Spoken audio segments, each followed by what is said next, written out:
Let's mic देश का मिजाज नॉर्थ।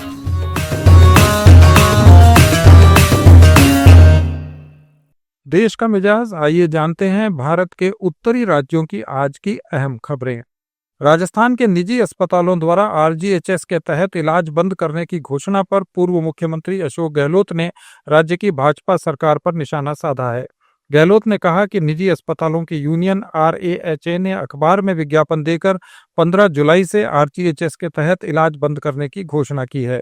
इसका कारण 701 प्राइवेट अस्पतालों को 7 महीने से 980 करोड़ रुपए का भुगतान न करना बताया गया है।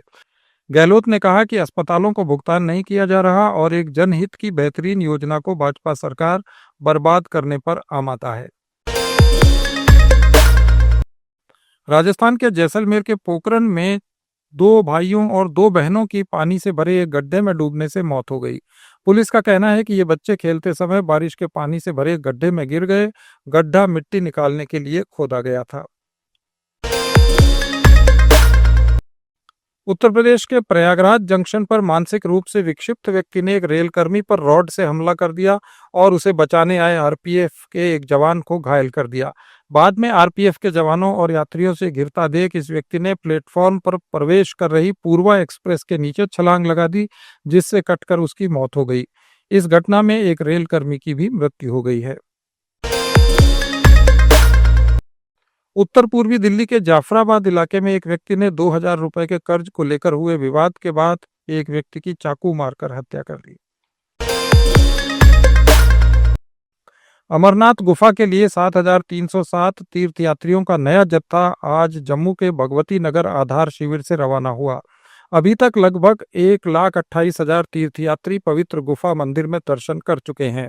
घाटी के 2 मार्गों से 3 जुलाई को 38 दिन की ये तीर्थ यात्रा शुरू हुई थी, जो 9 अगस्त को समाप्त होगी।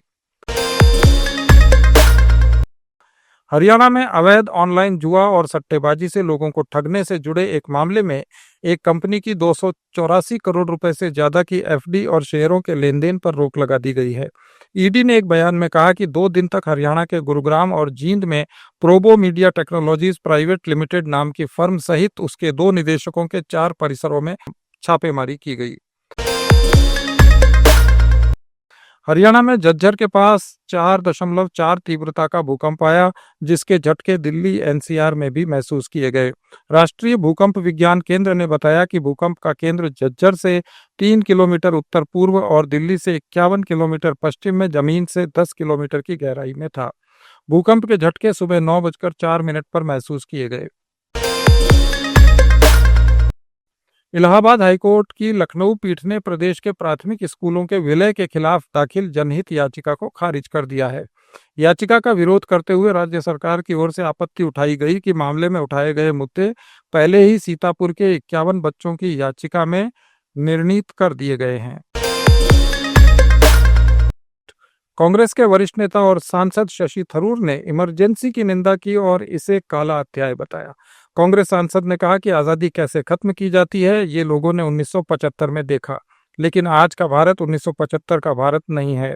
मलयालम दैनिक दीपिका में आपातकाल पर प्रकाशित एक लेख में थरूर ने कहा कि अनुशासन और व्यवस्था के लिए किए गए प्रयास अक्सर ऐसे कृत्यों में बदल जाते थे जिन्हें उचित नहीं ठहराया जा सकता।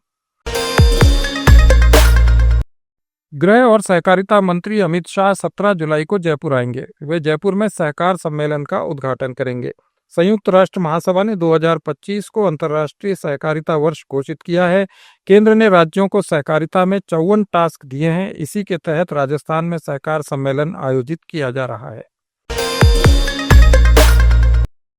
दिल्ली में मौसम खराब होने की वजह से गोवा से दिल्ली जा रही अकाशा एयरलाइंस की फ्लाइट को कल रात जयपुर एयरपोर्ट पर डाइवर्ट किया गया। इसके बाद पायलट को टेक ऑफ की परमिशन नहीं मिली और ड्यूटी टाइम पूरा होने पर पायलट फ्लाइट छोड़कर निकल गए।